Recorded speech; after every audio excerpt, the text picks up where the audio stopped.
Decide की है, क्योंकि ये बहुत अहम क्वेश्चन है प्रेसी का। इसको पहले हम स्टार्ट करते हैं, क्योंकि आगे जाके हमने इसकी बहुत ज्यादा प्रैक्टिस करनी है। तो मैंने कहा पहले ये क्वेश्चन पढ़ा लेता हूँ, फिर दो और क्वेश्चंस, पंक्चुएशन और सेंटेंस करेक्शन, वो भी बहुत अहमियत के हामिल हैं, उनको इसके बाद पढ़ूंगा, ताकि फिर ये आगे डेली बेसिस पे हम इसकी प्रैक्टिस करते रहें। और दूसरा, आप थोड़ा सा मुझे रिमाइंड करवा दें कि आपकी वोकेबलरी का आई टेस्ट था या कल है वोकेबलरी और पेयर ऑफ वर्ड्स का? हम इसको अनम्यूट करके जरा मुझे बता दें। अस्सलाम वालेकुम सर। सर कल है जी, टेस्ट। अच्छा कल सर है, ठीक ट्यूसडे को आपने ठीक बताया था कि नेक्स्ट ट्यूसडे को होगा इंशाल्लाह। ठीक ठीक है, थैंक यू थैंक यू। अच्छा डियर स्टूडेंट, आज के क्वेश्चन जो प्रेस से हम पढ़ेंगे, अब तमाम के तमाम लोग अपनी नोटबुक्स अपने साथ रखें। तमाम की ये आज शायद मैं टोटली डिफरेंट वे से आपको पढ़ाऊंगा। अगेन ये एक मैंने रिकॉर्ड लेक्चर किया हुआ है, इस वजह से ज्यादा डिस्टॉर्शन ना हो। मैं भी आपके साथ ही बैठा हूं, इसको सुन ही रहा हूं। तो आपने आज आपके जो कंसेप्ट्स हैं उनको बहुत ज्यादा क्लियर करना है, ठीक है? और आपने जितनी भी चीजें हैं उनको समझना है, उनको लिखना है। इसका क्वेश्चन आंसर जो होगा वो हम एंड पे करेंगे। Let me start this one. और आपको बेसिकली आज बहुत से कंसेप्ट के मुतालिक मैं बात करूंगा। मैं समरी राइटिंग, प्रेसी राइटिंग, इन चीजों को आपने समझने की कोशिश करनी है, कंसेप्ट समझने की कोशिश करनी है।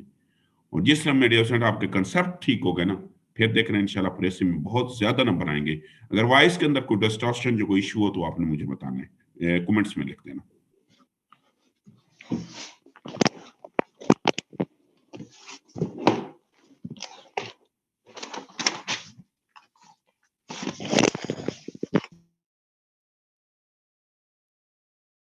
My dear son, this is the question that will decide your future as well.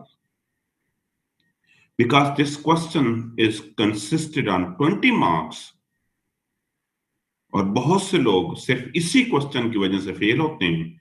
और वो एक्चुअली इस वजह से फेल होते हैं क्योंकि सीएसएस के बहुत से बच्चे ये समझते हैं कि अगर आप प्रेसी में पास हैं तो पास हैं, अगर प्रेसी फेल है तो आप फेल हैं। ऐसा पहली बात है, होता नहीं है। क्या प्रेसी के 100 मार्क्स तो नहीं है, प्रेसी के 20 मार्क्स हैं। और मैं बहुत बहुत से ऐसे भी लोगों को जानता हूं जिन्होंने प्रेसी का क्वेश्चन करते हुए, इनकी इंग्लिश ग्रामर एंड कंपोजिशन का पेपर अटेम्प्ट करते हुए, due to poor time management, वो प्रेसी उन्होंने क्वेश्चन अटेम्प्ट भी नहीं किया, फिर भी उनका सीएसएस पास भी हुआ है। ना सिर्फ पास हुआ है बल्कि उनके बहुत अच्छे ग्रुप के अंदर लोकेशन भी हो गई है।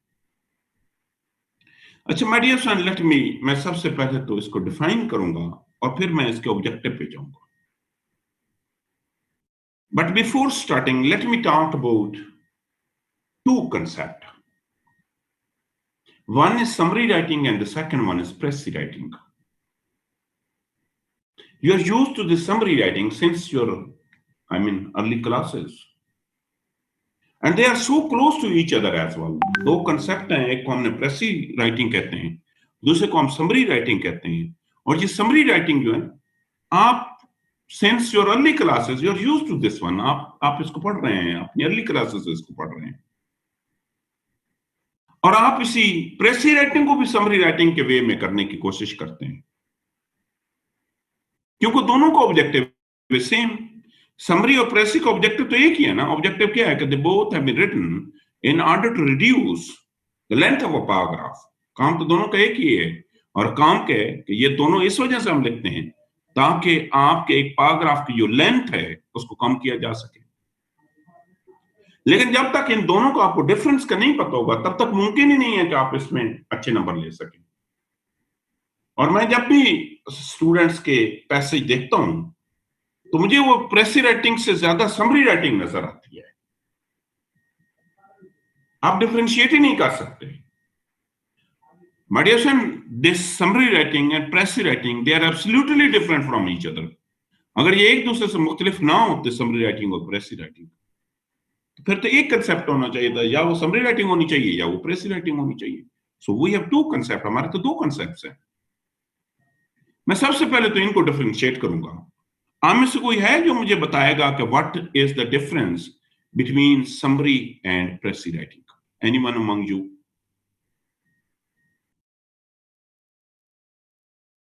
क्या फर्क है इन दोनों के अंदर? जी सैफ, आप मुझे बताएं, what is the difference between summary writing and प्रेसी writing? Sir जितनी मेरी अंडरस्टैंडिंग, सर मेरी आवाज आ रही है आपको? जी जी बिल्कुल आ रही है सर। सर जितनी मेरी अंडरस्टैंडिंग है, समरी थोड़ी सी बड़ी होती है, प्रेसी थोड़ी सी छोटी होती है, और समरी जो है वो हम वर्ड्स वही रखते हैं, प्रेसी में हम वर्ड्स चेंज कर लेते हैं। प्रेसी के अंदर हम वर्ड्स चेंज करते हैं, समरी में वर्ड्स वही रखते हैं। अच्छा, एनी अदर डिफरेंस? सर फिलहाल मेरे ज़हन में नहीं आ रहा है। जी सर मोहम्मद समरी के शेर। अंदर सर, अच्छा सर एक मिनट, समरी में अपना सर मोहम्मद शेर हैंड रेज करना है, फिर मैं अलाउ करूंगा। चलें आप करें करें करें, आप करें, मोहम्मद शेर बताएं। सर समरी के अंदर जो है इम्पोर्टेंट और अनइम्पोर्टेंट जो भी चीजें हैं वो सारी आप मेंशन करेंगे, जबकि सर प्रेसी के अंदर जो सिर्फ मेन आइडिया जिसका क्रक्स होगा उसी वो सिर्फ आप लिखेंगे।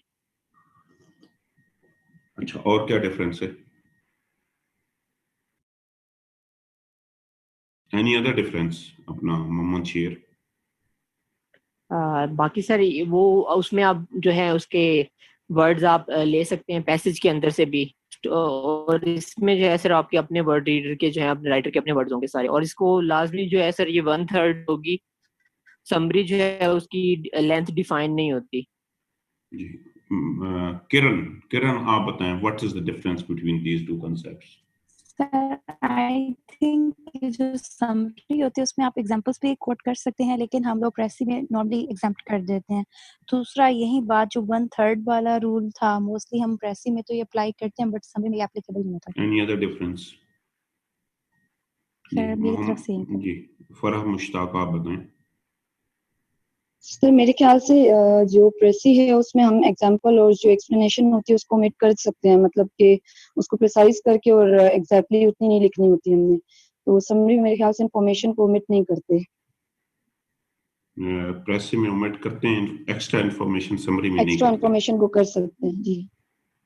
जी मोहम्मद अवैस आप बताएं। अस्सलाम सर। जी अवैस, जी Awais. Sir, I think the main difference between Prezi and summary is in Prezi we use the same structure which we have in original passage. While in एक minute, what does mean by structure? Sir जो उसका जो tense use हुआ होगा वो ही हम रखेंगे, और जबकि समरी में इसको हम फॉलो नहीं करते। समरी में हम मतलब कि जिस तरीके के हम कंफर्टेबल फील कर रहे हो उस तरीके से हम जा सकते हैं। आपकी कंफर्टेबिलिटी नहीं ख्याल रखा जाता, आप उसी टेंस में लिखते हैं दोनों के अंदर जिसमें ओरिजिनल पैसेज लिखा जाए। अच्छा माय डियर फ्रेंड, मैं अगर एक ओपिनियन इससे निकालूं ना, so I am totally convinced that you do not know the difference between summary and pressy writing, and this is the reason failure की वजह यही है कि in examination every student they write the summary rather than the pressy writing. आप तो summary writing लिख के आते हैं, हमें से एक भी नहीं है जो pressy writing लिख के। My dear friend, they are absolutely different from each other, इस वजह से नंबर नहीं आते। अब 2-3 आप लोगों ने, let me clarify what is the difference. My dear friend, difference number 1, in summary writing you are supposed to reduce the length of the passage, but the length is not determined. 1/4 भी हो सकती है, 1/5 भी हो सकती है, 1/2 भी हो सकती है, but in pressy writing it must be 1/3 of the original text. Length determined है, and sometime it might be 1/4 as well। मैं बताता हूँ 1/4 कब होती है। चलें, ये तो आप मुझे बता रहे थे। Listen, difference number 2 आप में से किसी भी ने मुझे सही नहीं बताया, और रियल difference number 2 है। आप तमाम लोगों ने रिपीट किया है। उन्होंने कहा कि sir in pressy writing we will change the words, we will not use the words of the original passage, but in summary writing we can use। agree यहां तक? but yes sir, you are not supposed to change the words, आपने अल्फाज नहीं change करने, you are supposed to change the sentence structure। मतलब एक जुमला आप तमाम लोग अभी लिखें, एक जुमला लिखें। मेरा सेंटेंस है कि पाकिस्तान was made in 1947। सबने लिखना है Pakistan was made in 1947।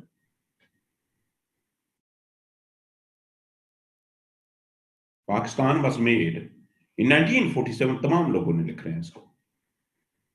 Medicine आप क्या करेंगे, जब मैं आपको इसको कहूंगा ना, इसको अपने अल्फाज में लिखें। अब सब कह रहे थे ना प्रेसी अपने अल्फाज में, आप अपने अल्फाज का क्या करेंगे? आप लिखेंगे पाकिस्तान वाज क्रिएटेड इन 1947, आपने मेड को क्रिएटेड से चेंज कर दिया, but this is not प्रेसी writing, ये तो कॉपी पेस्ट है। दरअसल प्रेसी राइटिंग के अंदर, चलें इसको मैं एक और एंगल से आपको वजाहत करता हूं। हम कहते हैं प्रेसी राइटिंग के अंदर आपने कंपोजिशन करनी है, अपने अल्फाज में मैसेज को कन्वे करना है। बट दरअसल कंपोजिशन का मतलब ये होता है कि जो एग्जिस्टिंग इंफॉर्मेशन है उसको एक नए अंदाज से लिखो, but the meaning must remain the same, but this does not seem that you have taken this sentence from the original one. Originality नजर आनी चाहिए।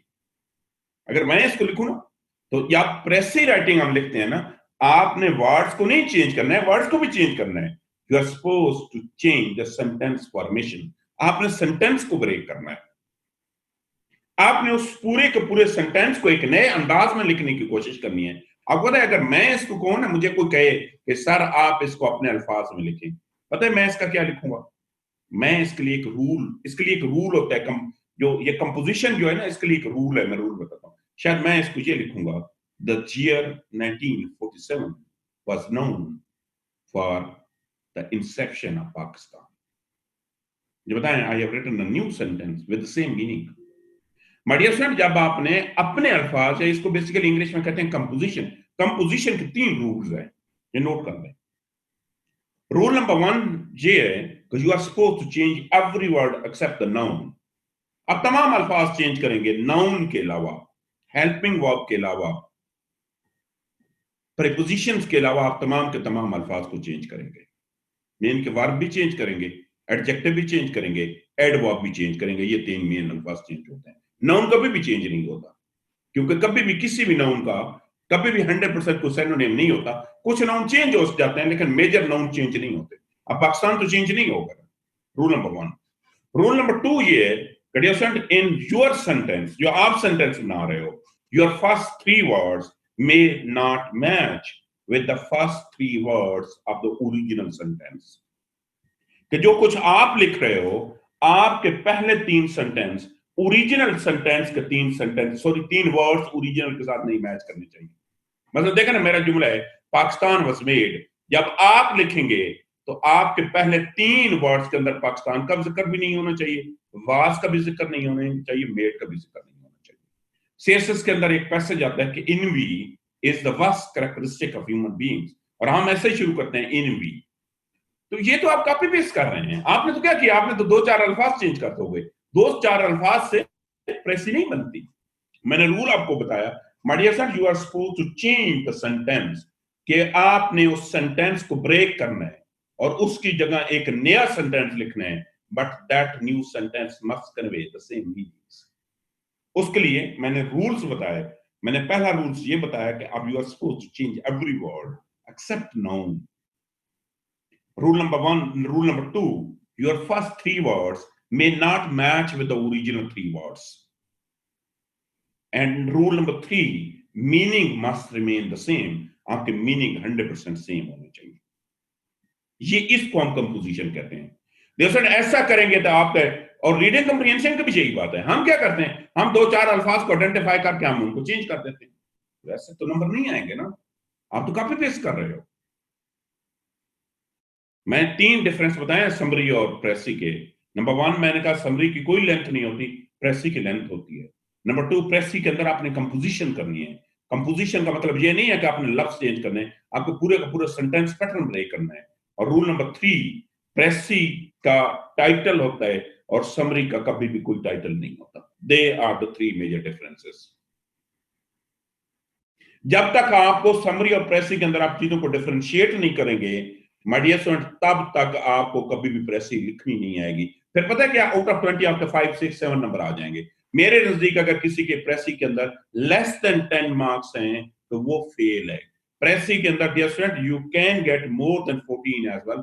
12 से लेके 14 तक आपके नंबर होने चाहिए। अब मैं एक दफा दोबारा इसको डिफाइन करता हूं। अब चीजों को बड़ा मैं ऑर्गेनाइज्ड वे में आपको बताने की कोशिश करता हूं। डियर स्टूडेंट, मैंने यहां पर लिखा है कि precis is the brief summary of a paragraph in reader's word। मैंने कहा है ये summary, this is summary, but this summary must be written in the reader's words and the paragraph is always consisted on 6 to 9 sentences. जैसे प्रेसी के अंदर जब भी paragraph आएगा वो बॉडी पैराग्राफ होगा। वो कौन सा पैराग्राफ होगा? वो बॉडी पैराग्राफ होगा। और आपको पता है पैराग्राफ के अंदर जो बॉडी पैराग्राफ होते हैं उसकी लेंथ हमेशा 6 to 9 सेंटेंसेस होती हैं। आप इसको घर जाके आज काउंट कर लें। आप जब भी प्रेसी पढ़ेंगे that must be consisted on 6 to 9 sentences, not more than this one. Minimum 6 and maximum 9, not more than 9.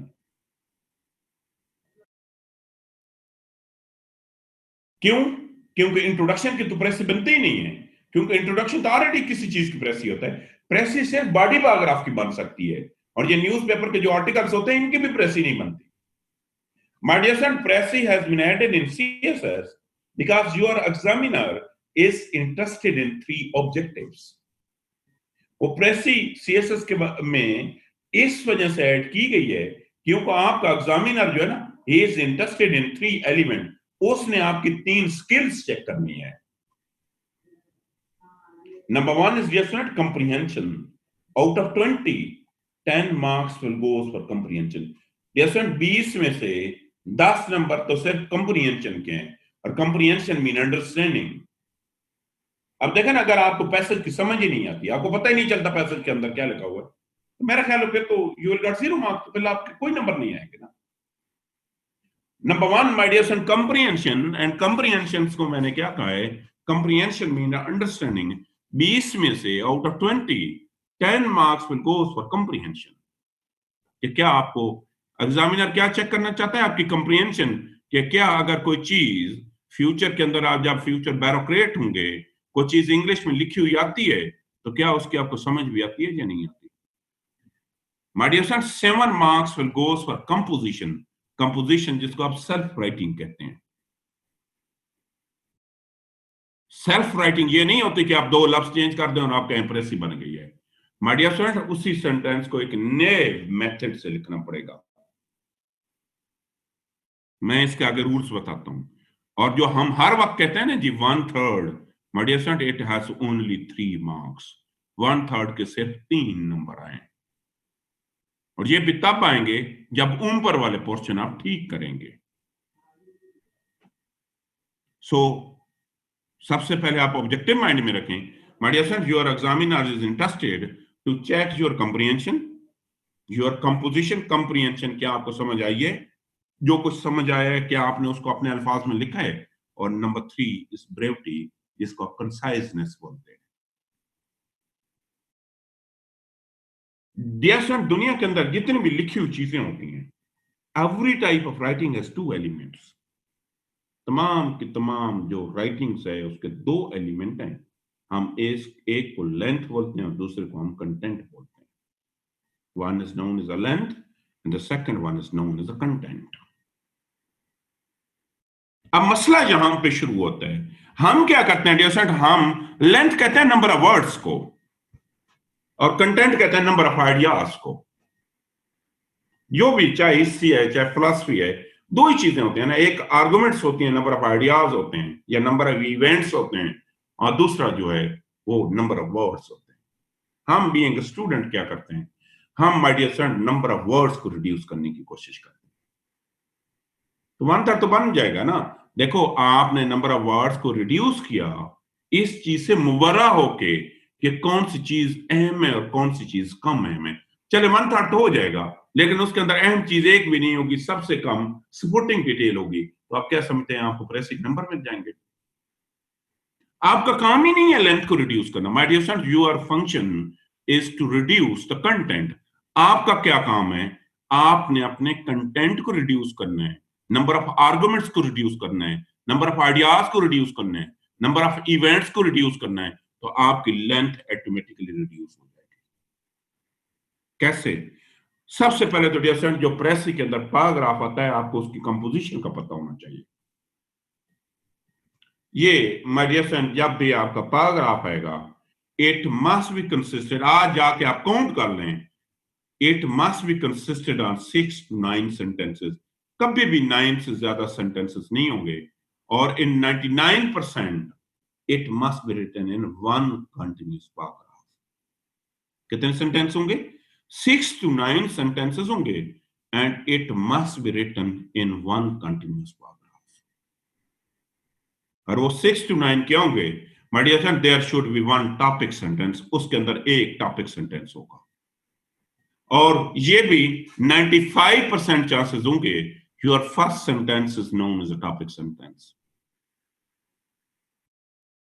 Topic sentence को पहले मैं थोड़ा सा आपके लिए डिफाइन करता हूं, हम ऑलरेडी पढ़ चुके हैं। Dear son, this is the central line of paragraph and your paragraph always move around this one. ये आपके पैराग्राफ की सेंट्रल लाइन होगी और आपका पूरे का पूरा पैराग्राफ जो है इसके सराउंडिंग्स में घूमेगा। This is the first sentence and your whole paragraph, और इसके अंदर हमेशा दो चीजें होंगी। इसके अंदर एक सेंट्रल आइडिया होगा जिसको main central idea, central point of discussion, और दूसरा एक टॉपिक ऑफ योर एसे होगा।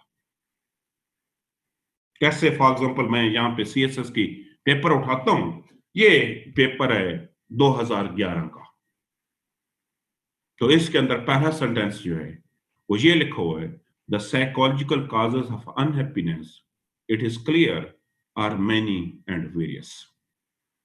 तो उसका मतलब सेंट्रल आइडिया क्या हुआ जी? ये है कॉजेस ऑफ अनहैप्पीनेस। तो आपका पूरे का पूरा paragraph in causes of unhappiness पे होगा। इसी तरीके से मैंने क्लास 6 बेसिकली मैंने ओ लेवल से एक पैराग्राफ लिया है, ये एक पैराग्राफ है, मैंने थोड़ा सा इसको कल्चर्ड किया है, और पैराग्राफ क्या है कि Pakistan has many and various causes, sorry, poverty has many and various causes in Pakistan. तो सेंट्रल आइडिया क्या हुआ? सेंट्रल आइडिया है वेरियस कॉजेस ऑफ पॉवर्टी। पूरे का दो, so there should be one central idea. Topic sentence को हम कहते हैं सेंट्रल पॉइंट ऑफ डिस्कशन, और पूरे का पूरा पैराग्राफ इसके इर्द गिर्द घूमेगा। और मैंने दूसरा बताया कि 95% चांसेस ये होंगे this would be your first sentence. कभी कभार ये फर्स्ट सेंटेंस नहीं भी होता।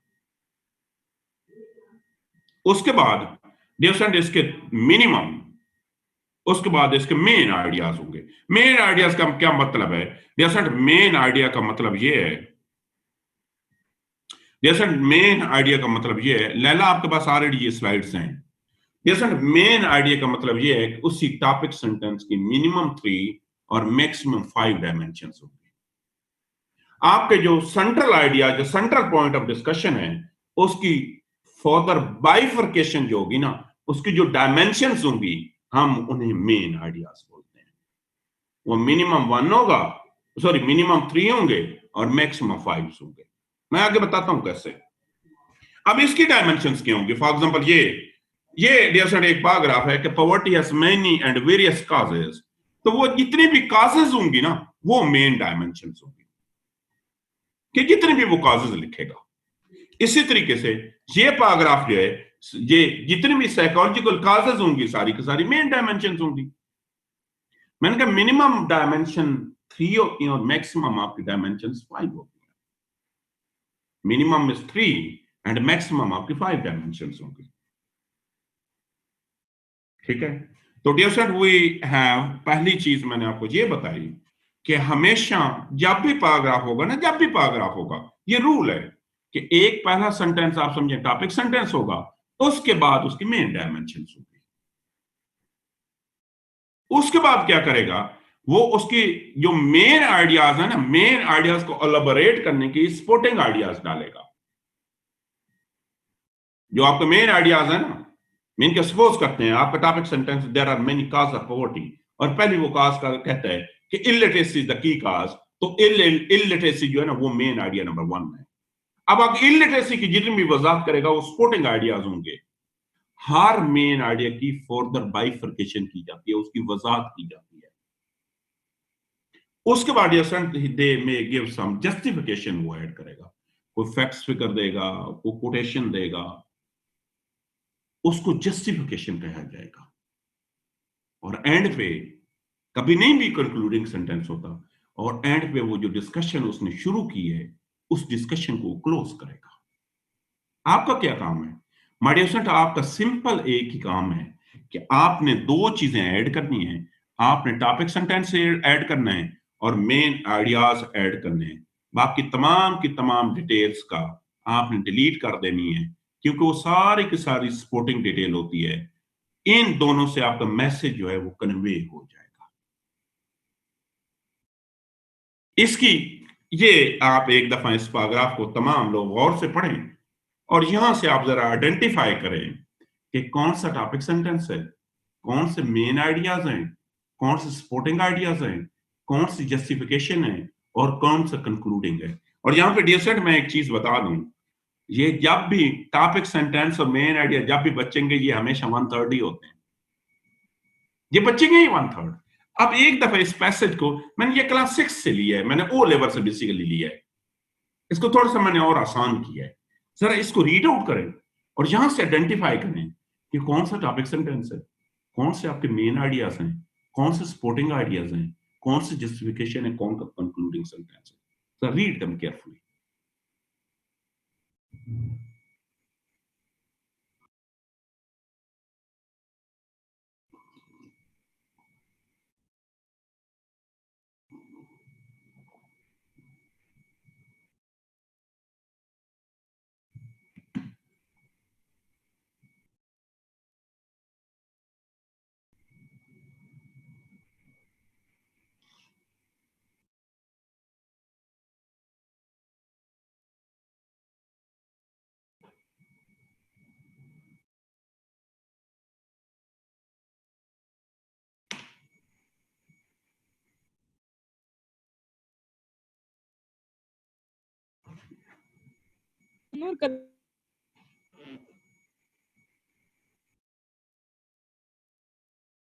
अच्छा डियर स्टूडेंट मैं अगर इसको करूंगा ना तो my first sentence is topic sentence.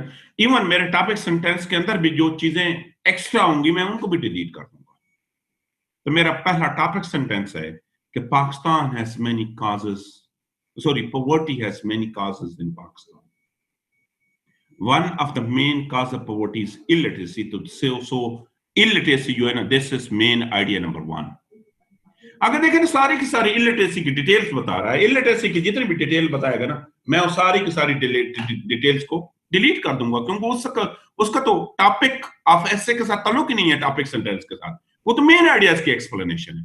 वो क्या कह रहा है? वो कह रहा है this mean lack of the basic understanding of reading and writing abilities. Slides आप लोगों को नजर आ रही हैं? ये स्लाइड्स का कोई इशू है हनान? अभी स्लाइड्स का इशू है या स्लाइड्स सही नजर आ रही हैं?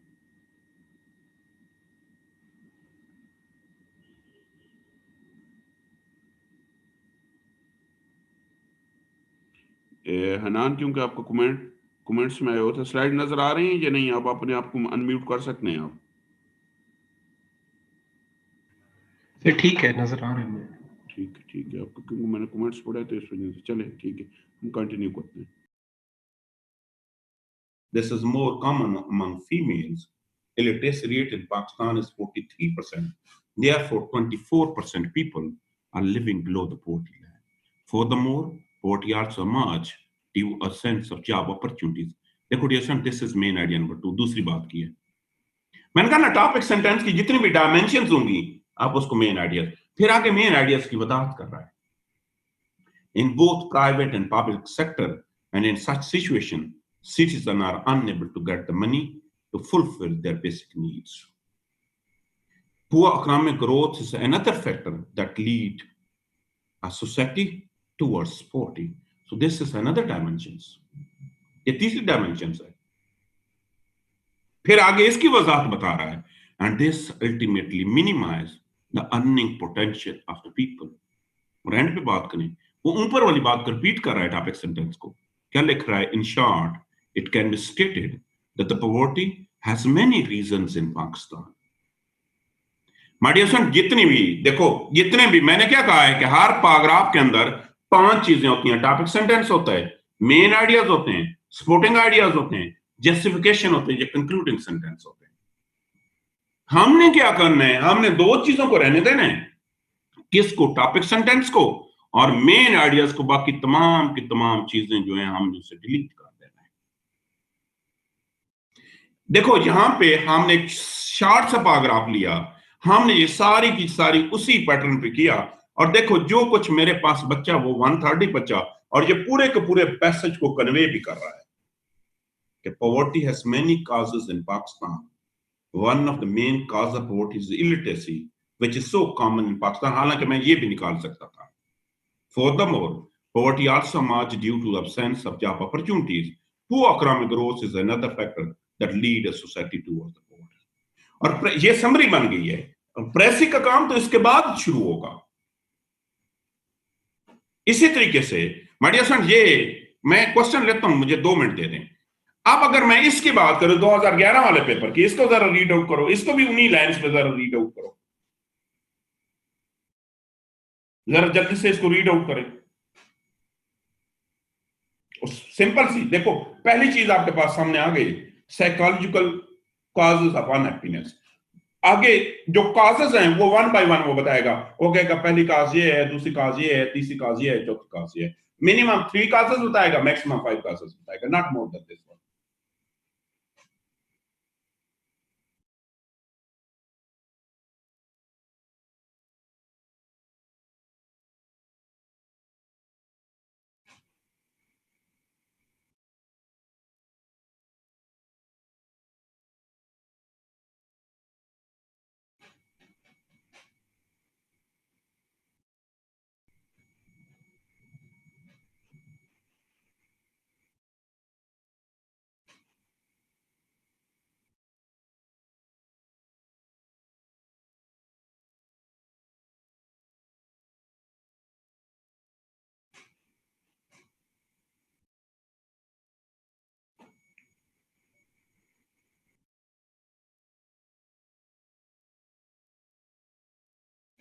चलिए स्टूडेंट, आपने तमाम लोगों ने इसको पढ़ा होगा. चले हम उन्हीं पैटर्न पे जरा. तो हमारा टॉपिक सेंटेंस क्या निकला? The psychological causes of unhappiness are various. अब सबसे वो पहला मेन आइडिया दे रहा है. वो कह रहा है कि the typical unhappy man is one who have been deprived in youth with some normal satisfaction. वो कहता है पहला सबसे अनहैप्पी शख्स वो है कि जो बचपन के अंदर किसी चीज की ख्वाहिश करता था और वो चीज उसे मिली गई है. फॉर एग्जाम्पल, आप में से कुछ बच्चे ऐसे होंगे जो डॉक्टर बनना चाहते होंगे, डॉक्टर नहीं बनने होंगे, और सारी जिंदगी वो इसी चीज पे सोचते रहते हैं कि काश मैं डॉक्टर बन जाता. कुछ लोग आर्मी को ज्वाइन करना चाहते हैं, आर्मी ज्वाइन नहीं कर सकते. सारी जिंदगी उनकी, वो जब किसी को यूनिफॉर्म में देखेंगे ना, तो वो खुद ही बेचारे अनहैप्पी होना शुरू हो जाएंगे. आप में से कुछ बच्चे सीएसएस करना चाहते थे, नहीं कर सकेंगे. जब भी किसी सीएसपी को देखेंगे तो उनको देख के उन पे सैडनेस की फीलिंग जो है वो उन पे होनी शुरू हो जाएगी. आगे इसकी सारी वो वजाहत बता रहा है. वो कह रहा है it is so common that such person value this kind of satisfaction more than any other and has therefore given to his life one sided direction. वो कहता है वो इसको इतनी ज्यादा अहमियत दे देता है कि वो इसी वन साइडेड में चल पड़ता है. ये मेन पहली रीजन है. अब दूसरी रीजन वो नेक्स्ट बता रहा है. उन्होंने कहा a man may feel so completely thwarted and remain unhappiness as he seeks no form of satisfaction due to some social reasons. कहते दूसरी रीजन सोशल रीजंस है. कैसे? फॉर एग्जांपल, किसी का बेचारे का एक्सीडेंट हो जाए, किसी के प्यारों की डेथ हो जाए, कहते इस वजह से भी उस पर सैडनेस की फीलिंग बहुत ज्यादा होनी शुरू हो जाती है. आगे उसकी वजाहत कर रहा है. वो कहते हैं कभी कभार ये होता है कि इनको मिनिमाइज करने के लिए लोग इलीगल मेथड, या आप कह रहे हैं अनएथिकल वेज यूज करते हैं, जैसे कि ड्रग एडिक्शन हो गई है. फिर तीसरी बात वो कह रहा है, तीसरे कौन लोग हैं? वो कहता है वेरी फ्यू,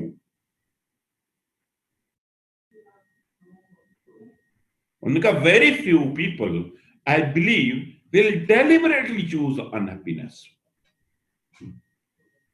वो कहता है उनके पास, वो कहता है कि if they see a way of being happy, वो कहता है ये बड़े चंद लोग होते हैं, उनके पास खुश रहने के बहुत से जराए होते हैं, लेकिन वो डेलिबरेटली इसको चूज करते हैं.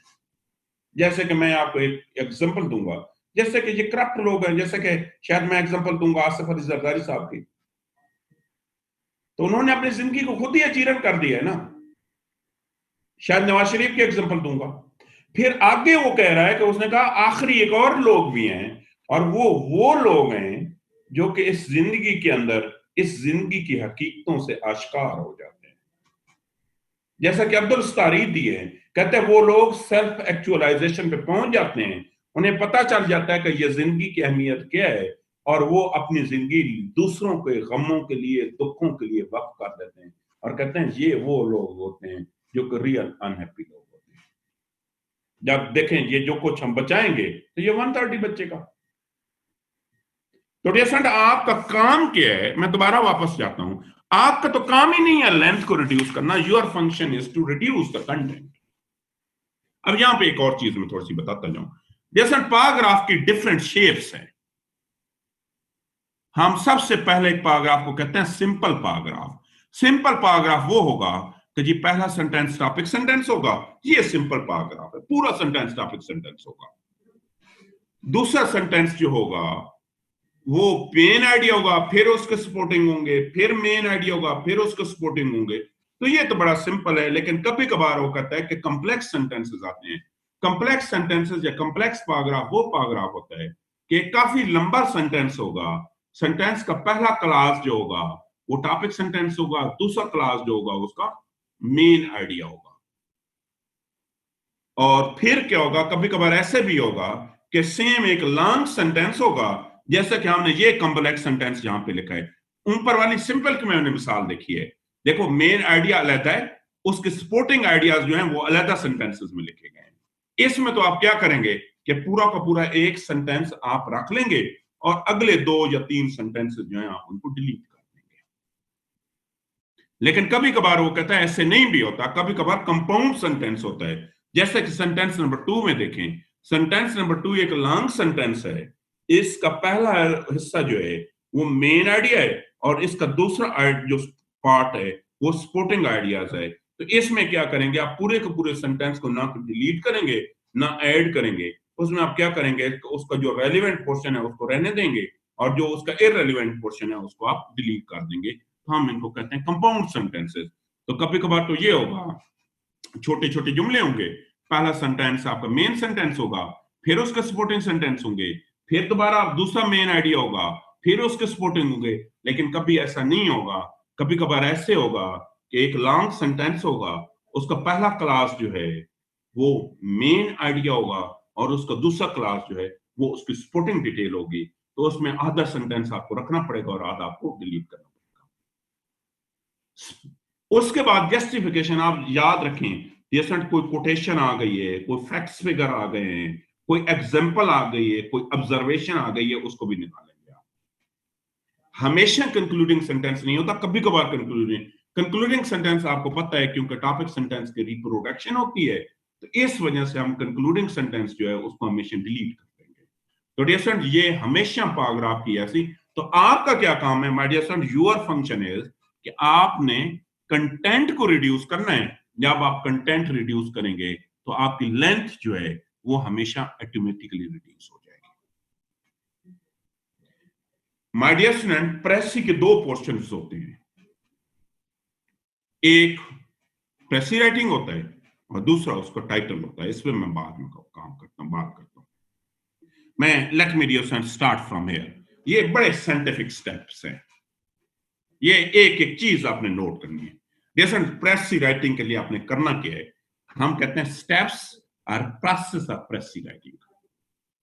बहुत से लोग ना इसको ड्राफ्ट कहते हैं, ड्राफ्ट 1, ड्राफ्ट 2, ड्राफ्ट 3, ये बातें वही हैं, लेकिन मैंने इसको स्टेप्स का नाम दे दिया। आपने करना क्या है my dear friend, step number 1, और स्टेप नंबर 1 पे आप 15 मिनट्स कंज्यूम करेंगे, नॉट मोर देन 15 मिनट्स। इसके अंदर dear friend you are supposed to do 2 things, 2 काम आपने करने हैं। सबसे पहला काम आप करना है वर्ड्स काउंटिंग, आपने अल्फाज को काउंट करना है। मैं आपको रिकमेंड करूंगा कि आप एक एक लफ्ज को काउंट करें। ए भी वर्ड है, एन भी वर्ड है, दा भी वर्ड है। बहुत से बच्चे क्या करते हैं कि वो एक लाइन की एवरेज निकाल लेते हैं, तो उससे एवरेज निकाल के तमाम लाइन से मल्टीप्लाई कर देते हैं, लेकिन उससे हमेशा 2, 4, 5, 6 वर्ड्स का डिफरेंस आ जाते हैं। तो मैं आपको रिकमेंड करूंगा आप एक एक लाइन, फॉर एग्जांपल ये लाइन नंबर 1 है ना, तो यहां पे काउंट करें, दिस इज रीड 1, 2, 3, 4, 5 पे जाके इसके एंड के लाइन पे 5 लिखते हैं। तो आगे मैं जाऊंगा, इसको कहूंगा 6 7 8, मैं एक एक लाइन को काउंट करूंगा। आपने तमाम अल्फाज को काउंट किया है। हम सपोज करते हैं आपका 600 वर्ड्स है, तो 600 पे आप 3 मल्टीप्लाई करेंगे तो आपके पास आपकी रिक्वायरमेंट आएगी 1/3, और ये आपकी 1/3 हो जाएगी 200 वर्ड्स। ये आपका 200 अल्फाज जो है ये बन जाएंगे। क्लियर हो गया जहां तक? लेकिन आजकल कभी कभार ये होता है कि टीचर एंड पे, पैराग्राफ के एंड पे खुद ही नंबर ऑफ वर्ड्स बता देते हैं। आप पैराग्राफ पढ़ेंगे तो पैराग्राफ के एंड पे, जैसे कि मैंने ये किया हुआ है, एंड पे नंबर ऑफ वर्ड्स दिए होंगे कि 122, इस पे आप 3 मल्टीप्लाई कर देंगे। और कभी एक और भी चीज होती है, टीचर कभी कभार 2 सालों में मैंने ये भी देखा है कि टीचर आपको इंस्ट्रक्शन दे देता है, वो नंबर ऑफ वर्ड्स नहीं बताता, वो कहता है you are precis, make a precis and a precis should be consistent on this and this number of words. तो नंबर ऑफ वर्ड्स आपका एग्जामिनर खुद आपको बता देगा। उसके बाद आपने क्या करना है, पहले 15 मिनट्स के अंदर read the passage twice carefully, 2 दफा बड़े गौर के साथ आप अपना पैसेज पढ़ो। Read the passage twice carefully, 2 दफा आपने बहुत गौर के साथ पैसेज पढ़ना है। बेशक इसके अंदर जो अल्फाज का मतलब आपको नहीं आ रहा, आप उन अल्फाज को अपनी तरफ से कुछ ना कुछ मीनिंग ऐड करेंगे। अगर आप उन लफ्जों को मीनिंग नहीं देंगे तो उससे क्या होगा कि आपके माइंड के अंदर कोई पिक्चर नहीं बनेगी। तो जो लफ्ज नहीं आ रहे हैं ना, पैसेज को पढ़ के रेफरेंस टू द कंटेक्स्ट आप उन्हें कुछ ना कुछ अपनी तरफ से मीनिंग ऐड कर देंगे। जैसे this is step number 2। Step number 2 में आपको एक चीज बताता जाऊं कि आपके पेपर पे वो आपको बॉल पॉइंट्स या पेन के साथ नहीं लिखने देते। अगर आप अपने पेपर पे बॉल पॉइंट या पेन के साथ कुछ लिखेंगे तो आपको पेपर को कैंसिल भी हो सकता है और आपको बहुत ज्यादा डांट पड़ेगी। लेकिन जो लेड पेंसिल होती है, जिसे हम लकीरी पेंसिल होते हैं, आप उससे लिख सकते हैं। तो आपके पास एक लकीरी पेंसिल होनी चाहिए। लकीरी पेंसिल के साथ आप क्या करेंगे कि स्टेप नंबर 2 में सबसे पहले आप क्या करेंगे, अंडरलाइन द टॉपिक सेंटेंस आप ढूंढेंगे और यहां पे आप उसके साथ एक वर्ड लिखेंगे कि TP. TP stand for this topic sentence. बेशक वो कंप्लीट सेंटेंस भी हो सकता है और वो एक क्लास भी हो सकता है। वो 95% चांसेस हैं कि ये वो फर्स्ट सेंटेंस होगा, लेकिन कभी कभार वो फर्स्ट सेंटेंस नहीं भी होता। उसके बाद find out the main ideas. उसके बाद आप उसके मेन आइडियाज या उसके मेन डायमेंशंस को तलाश करेंगे। मिनिमम वो 3 होंगी और मैक्सिमम वो 5 होंगी मेन डायमेंशंस। उसके बाद आप लकीरी पेंसिल के साथ डिलीट, स्ट्राइक, आपकी जितनी भी सपोर्टिंग आइडियाज हैं, एग्जांपल्स हैं, इलस्ट्रेशन हैं, उन तमाम के तमाम को आप लेड पेंसिल के साथ डिलीट कर दोगे। हम क्या करेंगे, जैसे हम ये काम करेंगे, ये पैसा ही था, मैंने लकीरी पेंसिल उठाई, मैंने सबसे पहले इसके ऊपर लिखूंगा दिस इज टीपी, और टॉपिक सेंटेंस में भी कोई चीज रिपीट हुई है, कोई वर्ड्स, तो मैं उन वर्ड्स को भी डिलीट करूंगा। देखो ना, मैनी और वेरियस दो को रिपीट किया तो मैंने इसको भी डिलीट कर दिया। मैंने लिखा one of the main cause, इसको मैंने रहने दिया। आगे जितनी भी इसकी सपोर्टिंग डिटेल थी मैंने निकाल दी है।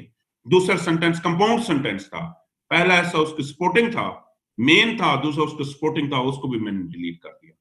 तो ऐसे जो कुछ बचेगा, अब मेरे पास मैंने क्या किया, तमाम के तमाम जो एक्स्ट्रा इंफॉर्मेशन थी वो सारी की सारी इंफॉर्मेशन मैंने डिलीट कर दिया है। अब मेरे पास, अब मेरे पेपर के ऊपर मेरे पास कुछ पैसेज बच गए। जैसे स्टेप नंबर 3 में 15 मिनट्स लगाएंगे और आप क्या करेंगे कि जो कुछ आपके पास बच्चा है उसको आप कॉपी पेस्ट करेंगे।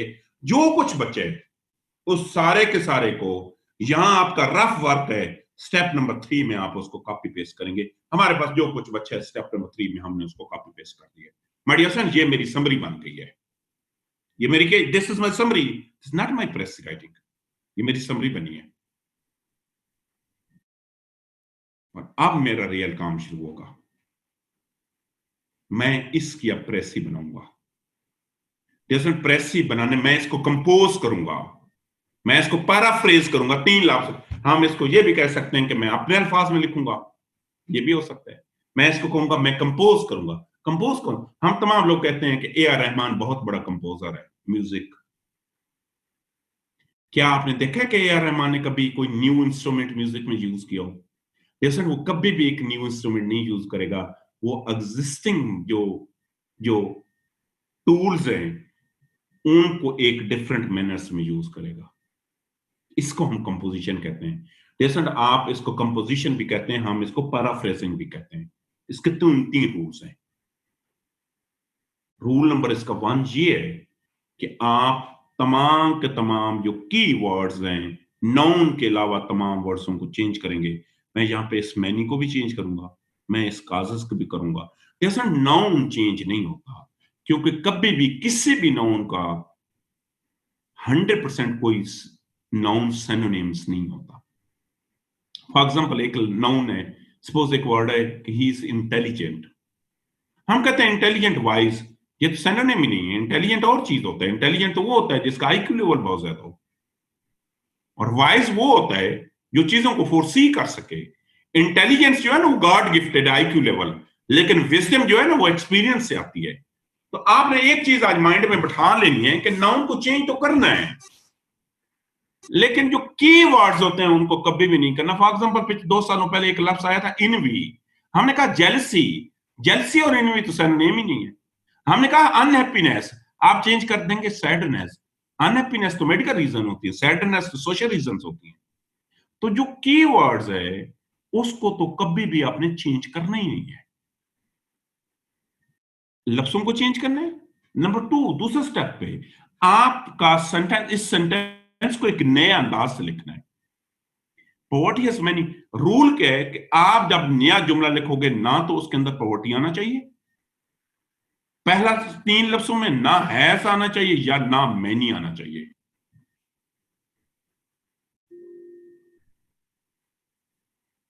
मैं शायद इसको ऐसे लिखूंगा कि पाकिस्तान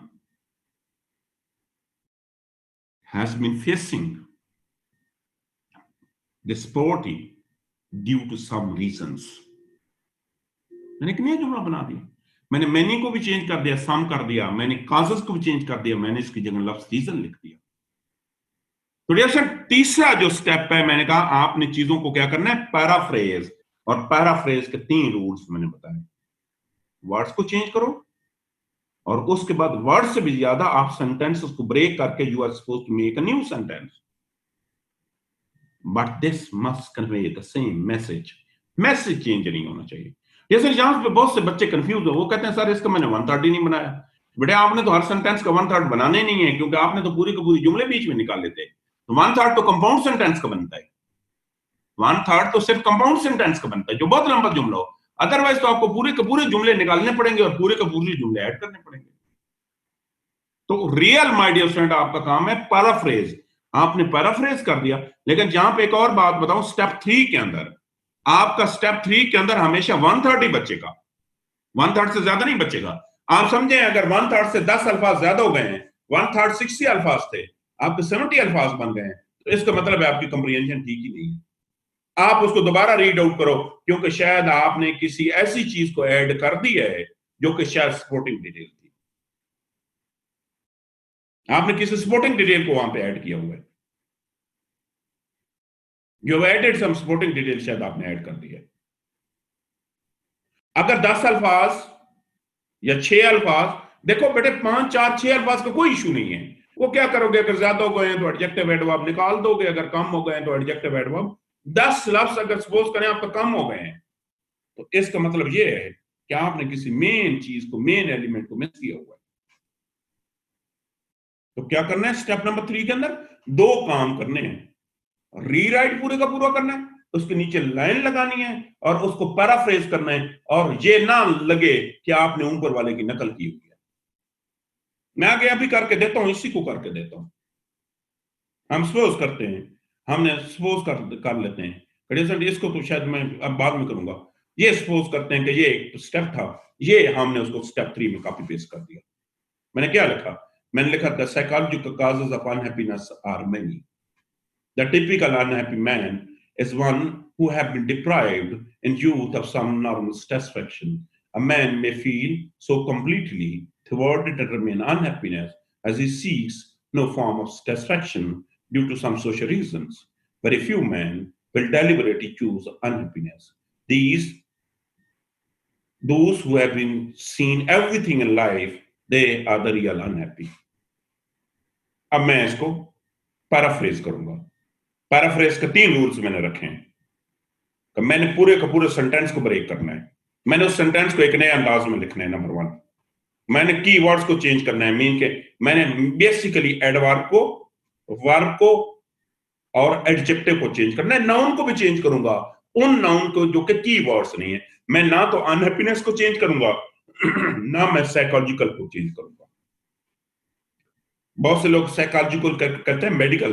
जैसे मेडिकल और चीज है, साइकोलॉजिकल और चीज है. अनहैप्पीनेस को आप क्या सिनोनिम है? सैडनेस. तो सैडनेस तो और चीज है, अनहैप्पीनेस और चीज है. माय डियर फ्रेंड, जब स्टेप नंबर 4 में मैं इसी चीज को देखो, मैंने अपने अल्फाज में लिखा और मैंने आपकी कोशिश होनी चाहिए आसान और आसान करो.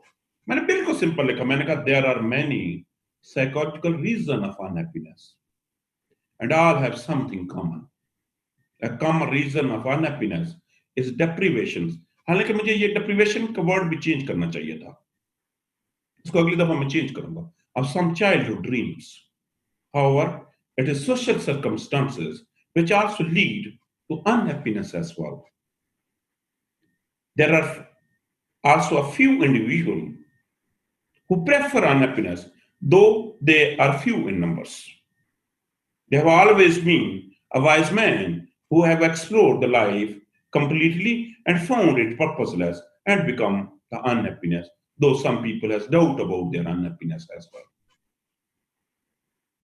तो देखें, ये कॉपी पेस्ट लग रहा है आपको.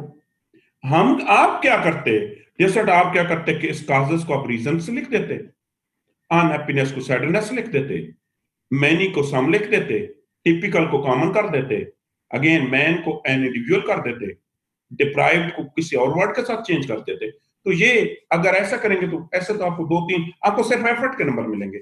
यार बड़ी अच्छी कोशिश की है. कितने नंबर मिलेंगे? 5-6, not more than 6. My dear friend, ये रीजन है. इसी वजह से ना तो हमारे रीडिंग कम्प्रीहेंशन में नंबर आते हैं, ना हमारे प्रेस राइटिंग में नंबर आते हैं. क्यों? कंपोजिशन का एलिमेंट ही मिसिंग है. तो मैंने कहा है कि स्टेप नंबर 3 में डियर स्टूडेंट आपने क्या करना है, स्टेप नंबर 3 पे आपने 15 मिनट्स लगाने हैं और आपने क्या काम करना है, आपने जो कुछ बच्चे पेज पे लिख रहे हैं उसके नीचे लाइन लगानी है और उन तमाम के तमाम अल्फाज को अपने वर्ड्स में चेंज कर देना. तो आप समझो एक रफली एक रफ ड्राफ्ट आपको तैयार होगा. अब 2-4 अल्फाज कम है तो एडजेक्टिव एडवर्ब ऐड कर दो, 2-4 अल्फाज ज्यादा तो एडजेक्टिव एडवर्ब डिलीट कर दो और थोड़ी सी सिलेक्शन ऑफ वर्ड्स और बेहतर करो. ये रफ ड्राफ्ट हो गया, 5 मिनट लगेंगे. इसी को 100% कॉपी पेस्ट करना है और फाइनल ड्राफ्ट वाली जगह पे आपने इसको ऐड कर देना है. और फाइनल ड्राफ्ट जो होगा उसके अंदर ना ही ओवरराइटिंग होगी, ना ही किसी किस्म की कटिंग होगी. क्लियर होगा स्टेप्स? जैसे ये बड़े साइंटिफिक स्टेप्स हैं, आपने इनको फॉलो करना है. आप 3 दफा इन्हीं स्टेप्स पे प्रेसी की प्रैक्टिस करें, इंशाल्लाह you would be expert of this one. मैंने क्या कहा? Step number 1, 15 minutes. Words counting करें और read the passage twice carefully. 2 दफा पैसेज को बड़े गौर के साथ रीड आउट करो. स्टेप नंबर 2, 25 मिनट्स हैं, अंडरलाइन द टॉपिक सेंटेंस करें कि this is your topic sentence. Find out the main ideas ढूंढें कि this and this is main idea. Minimum 3, maximum 5. उसके अलावा जितनी भी डिटेल है वो सारी की सारी को डिलीट कर दो. स्टेप नंबर 3, जो कुछ बच्चे है पेज पे लिखो, नीचे लाइन लगाओ, पैराफ्रेजिंग करो.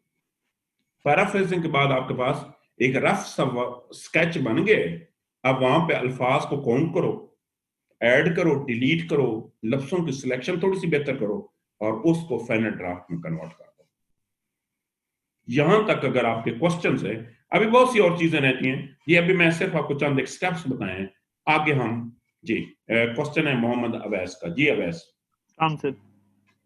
जी अवैस.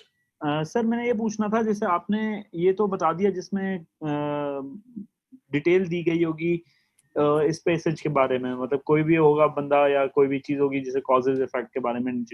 बट सर कुछ पैसेज ऐसे आते हैं जिसके अंदर जो सिचुएशन है वो बिल्कुल ही डिफरेंट होती है, स्टोरी के टाइप में आ जाते हैं या नरेशन टाइप में आ जाते हैं, तो सर उसको कैसे डील करेंगे? मैं उस पे भी जा रहा था, मैं भी जाता हूँ, उस पे भी जाता हूँ, मुझे 1 मिनट दे दे। अच्छा सर, एक और बात पूछनी है सर, जैसे आपने रिकमेंड की थी पहले एक बुक रन एंड मार्टन, तो उसके अंदर सर काफी स्ट्रक्चर्स दिए हुए हैं, सिंपल टू कंपाउंड कैसे चेंज करते हैं और इस टाइप के, तो सर यही मेथड फॉलो करने हैं इसमें भी जो आपने भी उसके अंदर भी ऑलमोस्ट यही मेथड है। देखो बेटे, रीडिंग वो जो है ना रन एंड मार्टन की किताब, वो है फर्स्ट ईयर सेकंड ईयर के लिए, उसने ना इसका कंपोज नहीं की हुई है, उसने कॉपी पेस्ट की हुई है, आपने देखा होगा। जो प्रेसी के अंदर वो सिर्फ लफ्जों को चेंज कर रहा है, वो क्योंकि लेवल कम है ना, आपने लफ्जों को नहीं, आपने सेंटेंसेस को ब्रेक करना है। ठीक हो गया सर, थैंक यू जी। ऐसा ना बताएं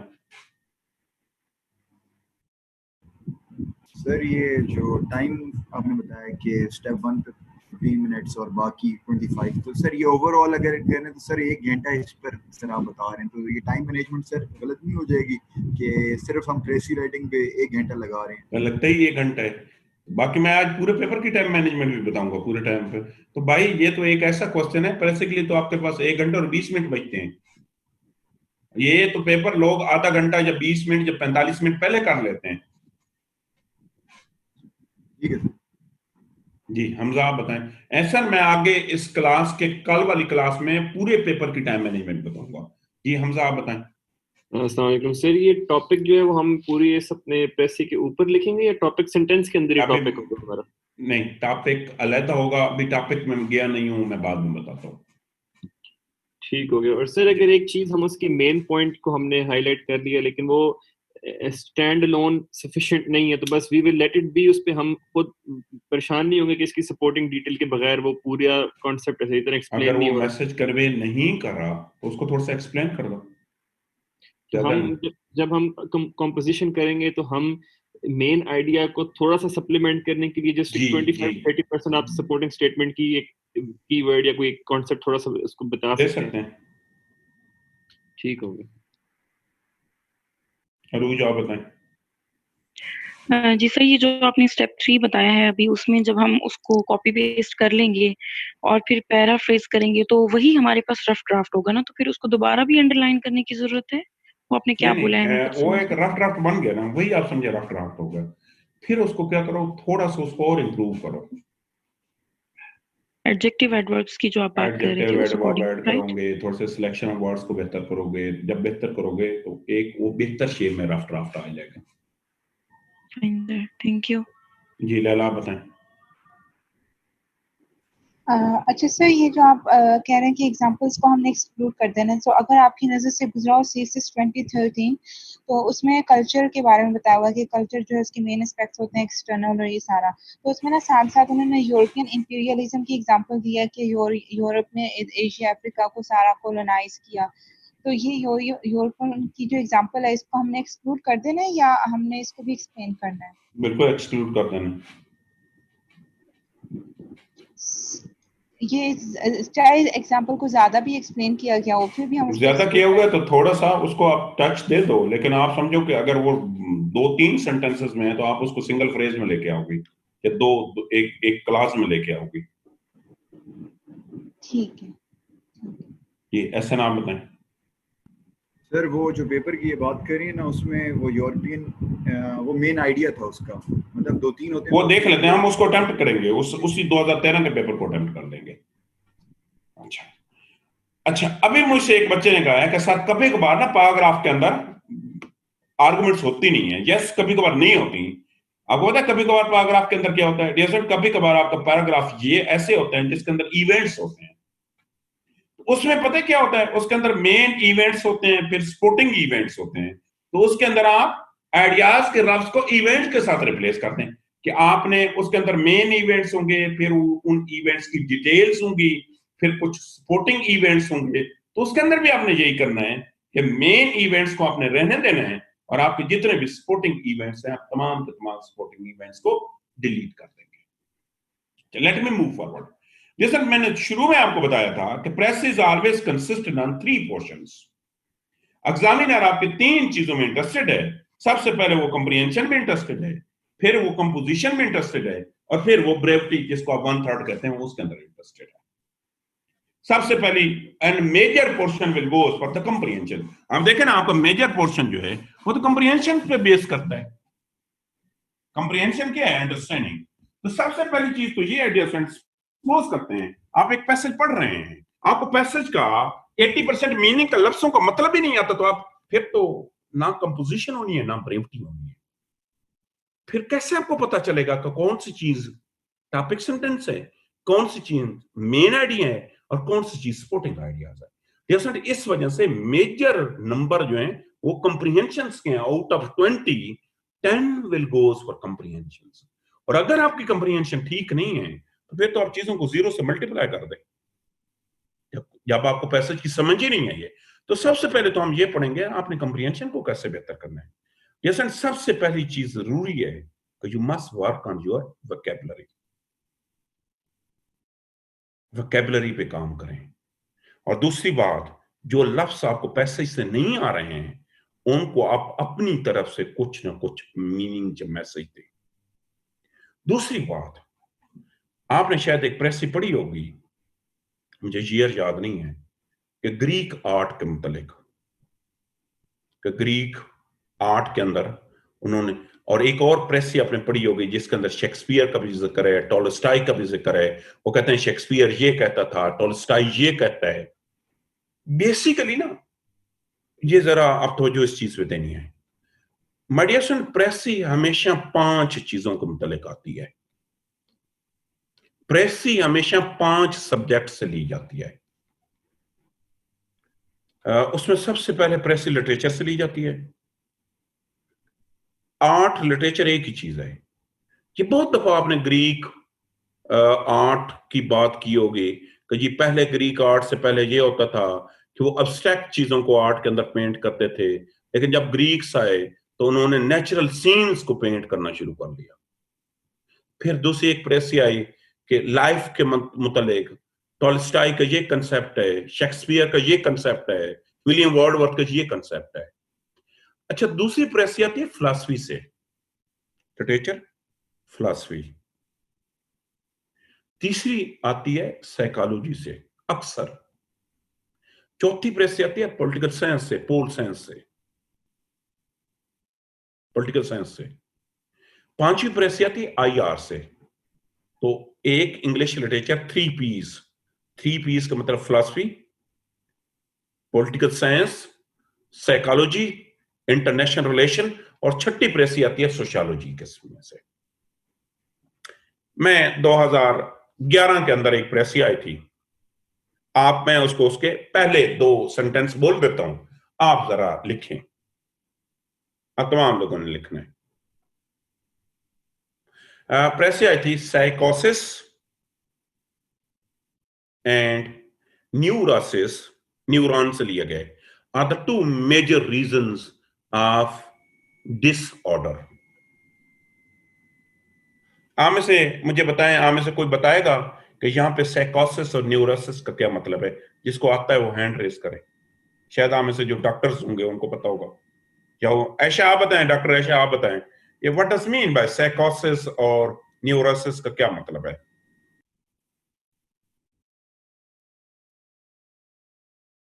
हम जी, ये मोहसिन वहाब आप बताएं, साइकोसिस न्यूरोसिस का क्या मतलब है?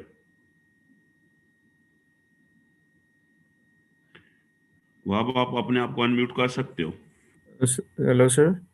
जी जी मैं सुन रहा हूँ, जी बताएं सर। ये डिटेल में नहीं जाना चाह रहा, साइकोसिस एंड न्यूरोसिस, न्यूरॉन से निकला है। The break down of neurons जो होता है प्रोसेस जिससे ब्रेक डाउन आता है मेंटल कैपेसिटी में, कैपेबिलिटी में। तो इसको सिंपली हम इस तरह ब्रीफली कह सकते हैं कि the break down of brain, memories और कॉम्प्रिहेंशन। और साइकोसिस क्या होता है? सर ये साइकोसिस साइकोटिक सिचुएशन से आई थिंक से निकला है। आपकी डिग्री किस में है आप? आईआर में सर। मैं psychology as a favourite subject है सर। देखें बेटे, बात ये है कि जिस भी बंदे ने साइकोलॉजी पढ़ा हुआ होगा ना, या आईआर पढ़ा हुआ होगा, उसको वो सब्जेक्ट अंडरस्टैंडिंग में बहुत आसानी रहेगी। जिस बंदे ने ये सब्जेक्ट नहीं पढ़ा हुआ है तो वो कॉम्प्रिहेंड तो कर लेगा, बट उसको थोड़ा सा टाइम लगेगा। चले हम आगे मूव करते हैं। मोहसिन बता रहा है, मोहसिन आप बताएं। सर साइकोसिस और न्यूरोसिस दो साइकोलॉजिकल डिजीजेस हैं। साइकोसिस जो है वो बिल्कुल माइंड इलनेस से डील करती है, और न्यूरोसिस जो है वो ब्रेन की फंक्शनिंग या कह लें मोर बायोलॉजिकल रीजन। अच्छा मोहसिन, आपकी एक मिनट, मोहसिन क्वालिफिकेशन क्या है? What is your qualification? Sir मैं मास्टर्स किया हुआ है इंग्लिश लैंग्वेज टीचिंग। अच्छा, इंग्लिश लैंग्वेज टीचिंग के अंदर आपने वहां पे साइकोलॉजी पढ़ी होगी? जी हमने वो पढ़ी थी एजुकेशन से रिलेटेड के चाइल्ड लैंग्वेज एक्विजिशन। अच्छा डियर फ्रेंड, ये प्रेसी ये एक दो कंसेप्ट पे आई थी। वो कहते हैं इंसानी डिसऑर्डर जो है ना, ये पागलपन जिसको कहते हैं कि जिसको हम कहते हैं फलां बहुत पागल है, जो नॉर्मल ह्यूमन बीइंग्स नहीं होते। वो कहते हैं इसकी दो रीजंस है। एक है उसकी साइकोलॉजिकल रीजंस जिसको आप कह सकते हैं जी बिहेवियर की वजह से, क्या सोशल रीजंस की वजह से। किसी का बहुत अच्छा बिजनेस चल रहा था, उसका बिजनेस खत्म हो गया तो वो उससे पागलपन का शिकार हो गया। और दूसरा होता है मेडिकल रीजंस के, कि उसका दिमाग जो है ना, उसके अंदर जो केमिकल की कंपोजिशन है वो कंपोजिशन ठीक नहीं है। तो डियर फ्रेंड, इनमें से आप में से जिस भी बच्चे ने साइकोलॉजी पढ़ा हुआ होगा, मेडिकल साइंसेस पढ़ी होंगी या इंग्लिश लिटरेचर पढ़ा हुआ होगा, वो तो इस साइकोसिस और न्यूरोसिस को बड़ी जल्दी पिकचक कर जाएगा और वो बड़ी जल्दी इसकी प्रेसी बना देगा। बाकी जो है उन्हें बार बार पढ़ना पड़ेगा, उन्हें बार बार डिटेल्स देखनी पड़ेगी। अच्छा, इसी तरीके से वो शेक्सपियर वाली जो है प्रेसी, देखो मैं चले आपसे एक क्वेश्चन करता हूं। आप अगर उर्दू अदब की बात करें तो आज भी हमें इलामा इकबाल की शायरी को पढ़ें तो हमें ऐसी ही फील होती है कि शायद इलामा इकबाल ने कल ये हमारे लिए लिखी है। जब आप सेकंड ईयर में तमाम बच्चे थे ना, तो आपने गालिब को भी पढ़ा होगा, मीर तक की मीर को भी पढ़ा होगा, मीर दर्द को भी पढ़ा होगा। आम से शायद एक भी ऐसा कोई स्टूडेंट नहीं होगा जिसको मीर तक की मीर और मीर दर्द का एक भी शेर आता हो, लेकिन आम से मेजॉरिटी ऐसे होंगे जिनको गालिब के शेर आज भी आते होंगे। जैसे आप फैज अहमद फैज को पढ़ें, नासिर काज़मी पढ़ें, इलामा इकबाल को पढ़ें, आपको ऐसी फील देगा कि ये कल लिखे गए हैं। इंग्लिश लिटरेचर की मैं अगर बात करूं तो आप Shakespeare, William Wordsworth, Tolstoy, S T. Coleridge, John Keats, आप जॉन मिल्टन, ये वो लोग हैं जिनको आप पढ़ें तो आपको ऐसे फील होगा कि ये कल की बात है। लेकिन इंग्लिश लिटरेचर के अंदर बहुत से बड़े बड़े राइटर हैं, डॉक्टर जॉनसन है, बहुत से और भी, जिनको आज उस वक्त वो कहते थे ये बहुत बड़े राइटर हैं, आज दुनिया उनको जानती भी नहीं है। क्यों? किसी भी आर्ट के अंदर ना, या इंग्लिश लिटरेचर से जब भी प्रेसी आएगी ना, उसके स्कूल ऑफ थॉट्स से आएगी। We have two school of thoughts. हम एक को कहते हैं art for art sake, Urdu में कहते हैं अदब बराए अदब। अदब बराए अदब ये होता है, कुछ लोग, कुछ राइटर, कुछ पेंटर्स, कुछ म्यूजिशियंस, वो कहते हैं कि अदब, आर्ट जिसको कहते हैं, वो कहते हैं किसी भी आर्ट का फंक्शन ये होता है कि आर्ट का फंक्शन होता है आर्ट की खिदमत करना। वो कहते हैं जब आप शेर लिखें तो उसकी राइम रिदम बेहतर होना चाहिए, उसका मीटर बेहतर होना चाहिए, वो कहते हैं उसकी स्ट्रक्चर बेहतर होना चाहिए, उसके अंदर मैसेज हो या ना हो, मैसेज की कोई अहमियत नहीं है। लेकिन दूसरा स्कूल ऑफ थॉट है आर्ट फॉर लाइफ सेक, वो कहते हैं अदब बराए जिंदगी। वो कहते हैं आर्ट का काम, किसी भी आर्ट का काम ये है ही नहीं कि आर्ट की खिदमत करना। उनका काम है लाइफ के अंदर इश्यूज को आइडेंटिफाई करके उनको डिस्कस करना, ताकि मुआशरे की इस्लाह हो सके उससे। और ये वो लोग हैं जिन्होंने कभी भी किसी भी ये रूल्स को फॉलो ही नहीं करते। शेक्सपियर ने अपने वक्त के किसी भी रूल को फॉलो नहीं किया था। आप शेक्सपियर की राइटिंग देखें, उसका एक वर्स जो होगी वो 2 वर्ड्स पे होगी, अगली वर्स उसकी 10 वर्ड्स पे होगी। राइम रिदम ख्याल ही नहीं रखता था, ना इलामा इकबाल रखते थे। तो डियर फ्रेंड्स, सीएसएस में जब भी प्रेसी आएगी इन्हीं 2 कंसेप्ट्स पे आएगी। ये टॉलस्टॉय ये कहता है, शेक्सपियर ये कहता है। इसी तरीके से अगर आईआर की बात मैं देखूं, सपोज मैं एक जुमला पढ़ूं, मैं कहूंगा every conflict in this world is due to the human greed. मुझे बताएं मैं किस स्कूल ऑफ थॉट की बात कर रहा हूं? मुझे कोई बताएगा? अरूज आप बताएं, आपका ये मुबशिर आप बताएं। मैं रियलिज्म की बात कर रहा हूं। आपको कैसे पता है मुबशिर मैं रियलिज्म की बात कर रहा था? सर मैंने ये स्कूल ऑफ थॉट्स पढ़े हुए हैं। ये इन्होंने स्कूल ऑफ, अच्छा आप में से बाकी जितने भी बच्चे होंगे ना, वो इसको बार बार पढ़ेंगे, उन्हें इनसे मीनिंग डिड्यूस करने में टाइम लगेगा। तो मैं आप तमाम लोगों से एक एडवाइस करूंगा कि आज आपने एक काम करना है कि आपने ये 5-6 सब्जेक्ट जो है ना, इनके सिर्फ स्कूल ऑफ थॉट्स पढ़ लेंगे। इंग्लिश लिटरेचर मैंने बता चुके हैं। और जब भी प्रेस आएगी इन स्कूल ऑफ थॉट्स पे, आप IR पे आएगी तो वो कन्फ्लिक्ट की बात करेगा, वो ह्यूमन ग्रीड की बात करेगा, वो तो रियलिज्म की बात कर रहा है। तो आप तमाम बच्चों ने इनके स्कूल ऑफ थॉट्स को पढ़ना है।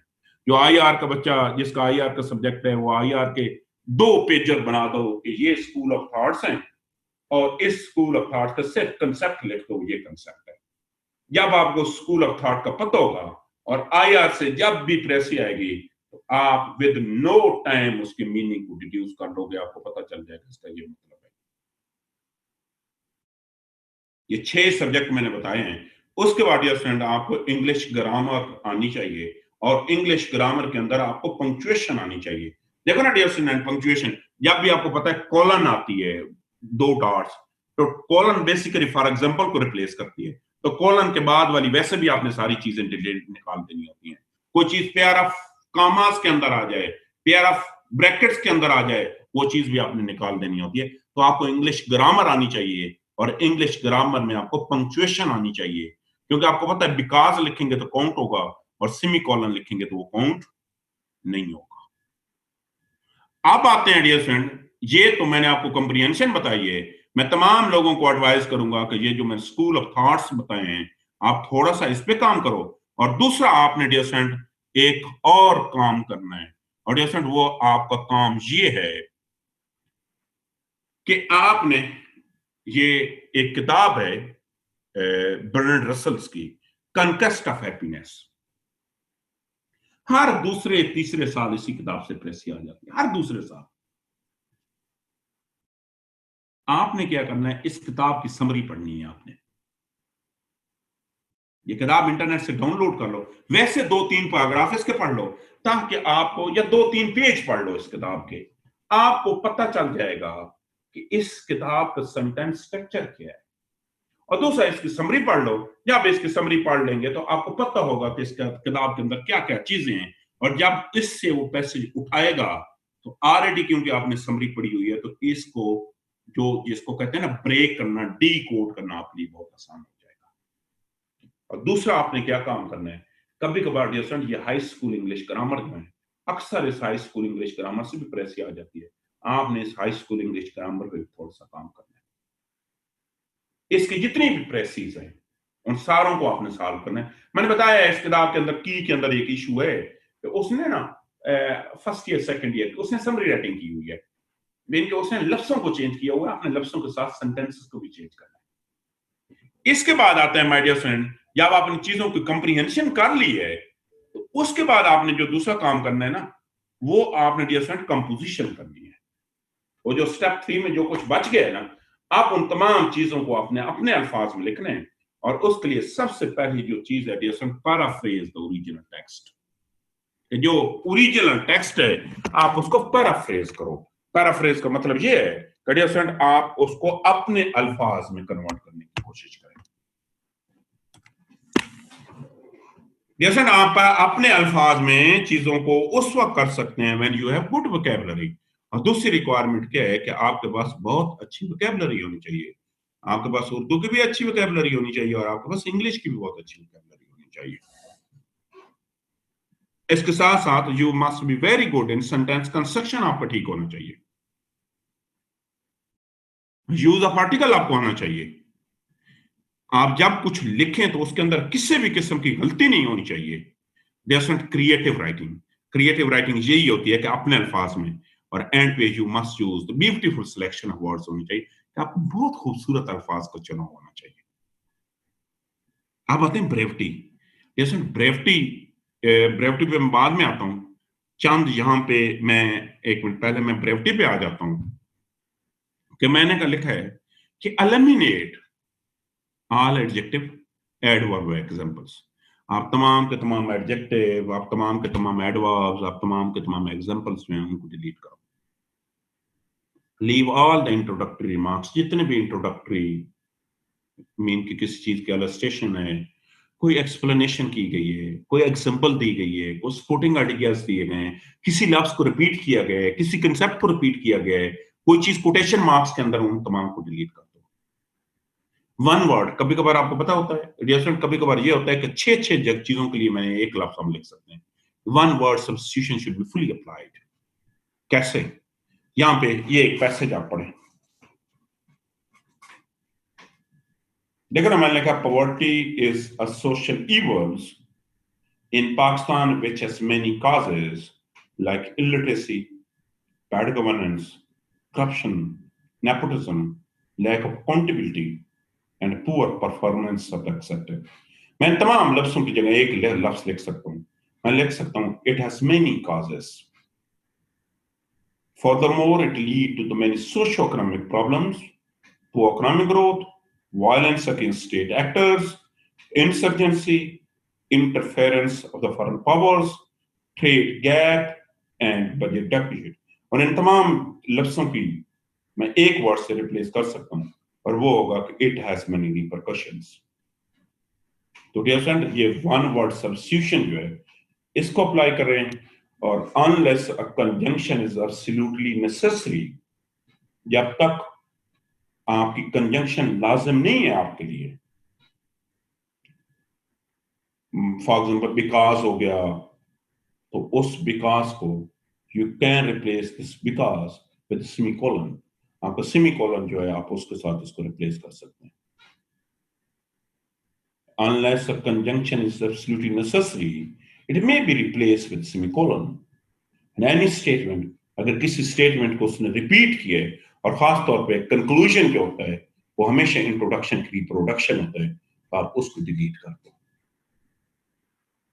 तो ये होगा वन वर्ड्स। आप भी इसमें चंद एक सजेशन में दूंगा, जरा तवज्जो से आपने सजेशंस पे वन बाय वन तमाम के तमाम सजेशन पे आपने अमल करना है। पहली सजेशन ये है, मैंने कहा कि 95% चांसेस तो ये होंगे कि आपका सेंटेंस टॉपिक सेंटेंस से प्रेस शुरू होगी, कभी कभार टॉपिक सेंटेंस से नहीं भी शुरू होगी। उस सूरत में आपने क्या करना है, जब आपने प्रेसी लिखनी है, your precis must start with the topic sentence. मैंने कहा your precis should open with a clear statement. इसका मतलब यह है कि आपकी प्रेसी हर सूरत में टॉपिक सेंटेंस से शुरू होनी चाहिए। A precis should not rule exceed from the 1/3 of the original. असूल यह है कि आपकी प्रेसी कभी भी 1/3 से एक्सीड नहीं करेगी। लेकिन यहां पे एक चीज याद कर लें, जैसे डायलॉग जब भी आता है पेपर के अंदर, तो डायलॉग की 1/3 नहीं होती, डायलॉग की हमेशा 1/4 प्रेसी होती है। डायलॉग की कभी भी 1/3 नहीं होती, डायलॉग की हमेशा 1/4 होती है। और लिखा हुआ होगा कि make the 1/4 of the precis, but लेकिन आगे मैंने वजाहत कर दी है, मैंने कहा कि ये 1/3 का कोई आपका एग्जामिनर लफ्जों को काउंट भी नहीं करता, but clarity should on no account be sacrifice for brevity. आपकी ये क्लैरिटी जो है ये किसी भी सूरत में ये मिस नहीं होनी चाहिए। आपको 2-4 अल्फाज ज्यादा हो जाएं, कम हो जाएं, मैटर नहीं करता। रूल के एडिशन रूल ये करता है कि एवरी 100 वर्ड्स के लिए, सपोज 100 वर्ड्स की प्रेसी है ना, तो आपको 2 वर्ड्स की ऑप्शन है, ये 98 भी हो सकते हैं, वहां 102 भी हो सकते हैं। अगर ये सेट आपके 200 की प्रेसी मान रही है, ये 196 भी हो सकते हैं, ये 204 भी हो सकते हैं। अगर आपके 300 की प्रेसी बन सकती है, ये 6 वर्ड की ऑप्शन आपके पास मौजूद होती है, मैक्सिमम 6 वर्ड की ऑप्शन आपके पास मौजूद होती है। जैसे नेक्स्ट रूल ये है कि precis should be written in your own words. Precis हमेशा आपके अपने अल्फाज में लिखी जाती है, और अपने अल्फाज का ये मतलब नहीं है कि आप 2-4 अल्फाज को चेंज करोगे। अपने अल्फाज का मतलब ये है कि आप उसकी पैराफ्रेजिंग करोगे। ये नहीं होना चाहिए कि एक जुमला वहां से लें, एक जुमला वहां से लें, उनको मिला के प्रेसी बनवा लें।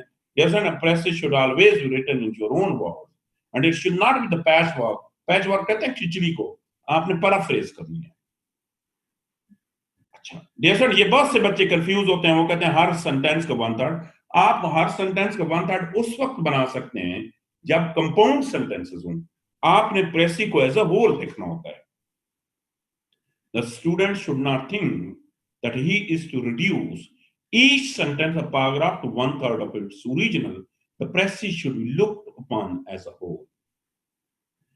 आप जैसे आप जब प्रेसी बनाते हैं ना, आपको बहुत से वर्ड्स बीच में पैराग्राफ निकालने पड़ते हैं, सेंटेंसेस।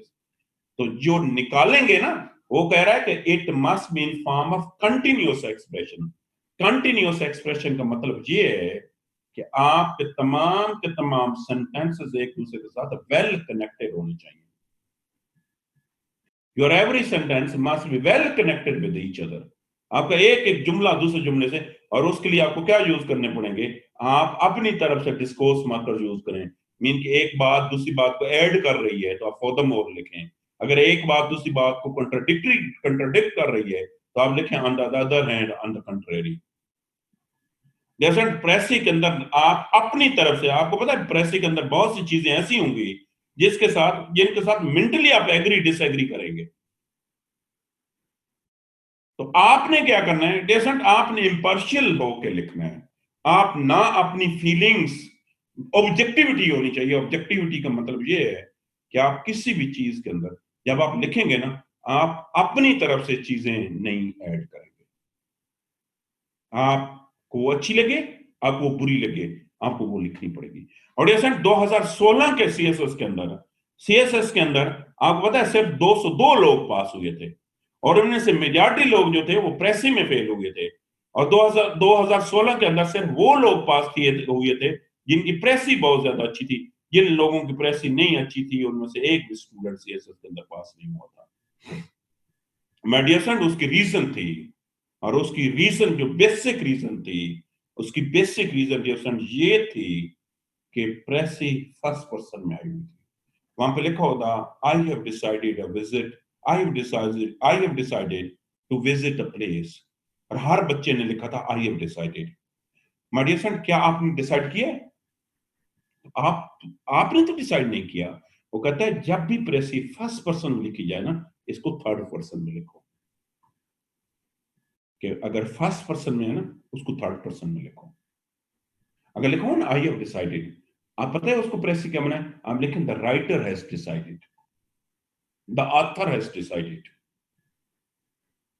प्रेसी हमेशा फर्स्ट पर्सन को थर्ड पर्सन में कन्वर्ट किया जाता है, क्योंकि आप तो राइटर नहीं है ना। इसके बाद ये सर एक और बहुत बड़ा मसला जो है, स्टूडेंट्स ये समझते हैं कि प्रेसी हमेशा पास में लिखी जाती है, और ये बहुत सी किताबों के अंदर भी गलत लिखी गई है। मुझे बताएं, एक पैसेज है कि the United state of America will launch a new satellite in the next year. तो आप इसको क्या लिखेंगे? The United States of America launched a new satellite in the next year। Meaning ही गलत हो जाएंगे। My dear sir, प्रेस ये 100% आपने इसका ख्याल रखना है। फेलियर की रीजन ही ये है कि आपने टेंस का ख्याल, आप हमारा जुमला होता है हम लाहौर जाएंगे, और आप प्रेसी बना के आ जाते हैं हम लाहौर गए थे। देखो यूजुअली तो ये होता है कि पूरे का पूरा पैसेज का एक ही टेंस होता है, लेकिन कभी कभार ये होता है कि कुछ जुमले एक टेंस में होते हैं, कुछ जुमले एक टेंस में होते हैं। तो आपने जब एक जुमले की प्रेसी बनानी है तो आप जो ओरिजिनल टेंस है आप उसको फॉलो करोगे। प्रेजेंट में लिखा हुआ है जुमला, प्रेजेंट में लिखोगे। पास में लिखा हुआ है तो आप पास में लिखोगे। जैसे एंड में आपने जब स्टेप नंबर 3 पे जाना है, एक दफा आपने दोबारा उसको रिवाइज करना है कि every precis should receive a thorough revision, it should be carefully compared with the original. आप बार बार आप उसको ओरिजिनल के साथ मैच करोगे और आप देखोगे कि कोई ऐसी चीज तो नहीं है जो आपसे रह गई है। और डायलॉग जो है ना, मैंने आपको बता दिया है कि डायलॉग की प्रेसी जो होती है वो 1/4 में लिखी जाती है, और डायलॉग की प्रेसी जो है ना वो डायलॉग में भी नहीं लिखी जाती। डायलॉग की हमेशा प्रेसी जो होती है ना वो पैराग्राफ फॉर्म में लिखी जाती है। आया नहीं है आज तक सीएसएस के एग्जाम में, आ जाए तो आपने पैनिक नहीं करना, ठीक है। एक तो उसका 1/4 बनता है, और दूसरा उसको आप कंटिन्यूस पैराग्राफ में लिखेंगे। हम इसकी भी एग्जांपल एक प्रैक्टिस करेंगे। अभी मैं टाइटल को छोड़ रहा हूं, टाइटल कैसे देना है। हम सबसे पहले ये पैसेज आप पढ़ें, ये 65 वर्ड्स का पैसेज है। मैंने नीचे इसकी प्रेसी भी बना ली है 20 वर्ड्स की। आप इसको गौर से पढ़ें, आप बताएं, प्रेसी को पढ़ के बताएं कि क्या वो ओरिजिनल पैसेज को 100% रिफ्लेक्ट कर रही है, क्या ये प्रेसी सही है या गलत है। रीड दिस केयरफुली, उसके बाद हैंड रेज करेंगे, मैं बारी बारी आपके कमेंट्स लूंगा इसमें।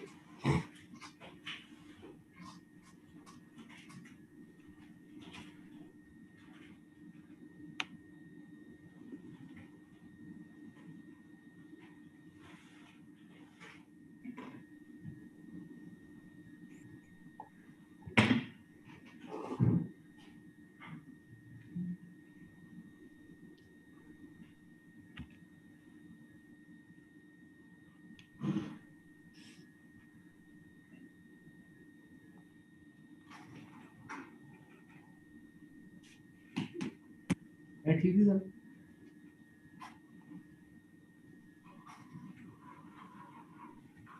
जी मोहतर, आप मुझे बताएं इस प्रेसी में क्या। अच्छा डियर स्टूडेंट, अब आप जिसने प्रेसी पढ़ ली है अब हैंड रेस करें और मुझे बताएं। जी राना वकार, आप बताएं ये आप क्या समझते हैं, ये प्रेसी सही बनी हुई है गलत बनी हुई है? राना वकार, राना वकार मैं सुन रहा हूँ जी। ऐशा आप बताएं, आप क्या कहती हैं ऐशा इसके मतलब? सर इसमें जो इम्पैक्ट्स हैं पॉवर्टी के वो मेंशन नहीं किया हुआ, मतलब जो प्रेसी की है सिर्फ आप कह कॉजेस रही को हैं मेंशन किया जी, है। लेकिन लेंथ तो पूरी है अपना, लेंथ इसकी पूरी नहीं है ऐशा, लेकिन लेंथ तो 1/3 आइडियाज नहीं। तो मतलब वो मिसिंग है ना, एक ही आइडिया मेंशन है। देखिए बेटे, मैं यही आपको बेसिकली बताना चाह रहा था, प्रेसी सिर्फ इस चीज पे बेस ही नहीं करती है कि जी आपने 1/3 बहुत अच्छा बना लिया। This is one requirement. उस 1/3 के अंदर पूरी की पूरी प्रेसी जो है, आपकी जो प्रेसी आपने लिखी है उसको समराइज करना जरूरी है। अगर जैसे उस प्रेसी के अंदर आपने अपना मैसेज दिया ही नहीं है, मीन कि उसको 1/3 आप बचा बना ही नहीं सके, तो फिर तो आपके नंबर नहीं आएंगे ना जी। अच्छा, अब इस प्रेसी के अंदर अगर इस प्रेसी को हम गौर से पढ़ें तो डियर फ्रेंड इसके अंदर दो चीजें थी। एक, इसके अंदर सेंट्रल आइडिया ये था कि poverty is a social evil, उसके बाद इसकी काजेस थी और उसके बाद इसके कंसीक्वेंसेस थे। अब मैं अगर इसको गौर से पढ़ूं तो मैंने तो सिर्फ काजेस की बात की है और मैंने कुछ काजेस ऐसी भी डाल दी हैं जो कि पैसेज के अंदर जिनका जिक्र ही नहीं था, कुछ काजेस छोड़ दिए। वहां पे पुअर एडमिनिस्ट्रेशन का तो जिक्र ही नहीं है।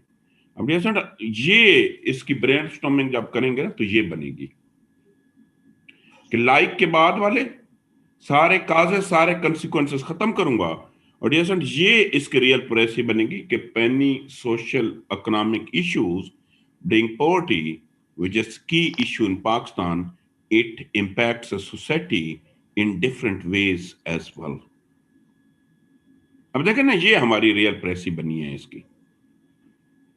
अब क्या करेंगे डियर स्टूडेंट, अभी हम टाइटल में छोड़ रहा हूं, मैं एक बिल्कुल क्लास 6 से I have taken this passage from class 6। This is consisted of 95 words. आप सारे के सारे स्टेप्स जो इसको सबसे पहले पेज पे लिखेंगे, फिर इसके सारे स्टेप करेंगे और इसकी फाइनल प्रेसी बना के आप मुझे ईमेल करेंगे, मैं उसको चेक करके आपको वापस भेज दूंगा। और इस असाइनमेंट के लिए जो है 35 मिनट्स, लेकिन अगेन मुझे सिर्फ फाइनल वर्जन भेजना है, लेकिन आपको इसके के तमाम स्टेप्स जो हैं वो सारे के सारे आपने इसके स्टेप्स करने हैं। फिर भी अगर किसी का क्वेश्चन है तो यू आर मोस्ट वेलकम। अगर कोई क्वेश्चन है तो पहले क्वेश्चन कर लें, देन पहले हम इस प्रेसी को कर लेते हैं, क्वेश्चन आंसर मैं कल आपके कर लूंगा। लेकिन अगेन मेरी एडवाइस आपको यह है कि इसके सारे स्टेप्स आपने जरूर करने हैं।